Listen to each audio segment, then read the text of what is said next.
right, so these are my wings going in, lemon pepper seasoned with olive oil. And we are putting it in the air fryer at 400 degrees for 25 minutes. Let's see how they come out. And now I live in a little apartment and kind of a little smoky. So we're gonna check on the wings even though it says 7 minutes left. They look pretty good. But let's see how they come out. 7 more minutes. Alrighty. So 25 minutes later. Wow.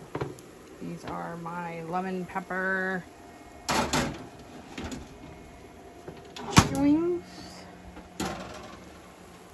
There we go.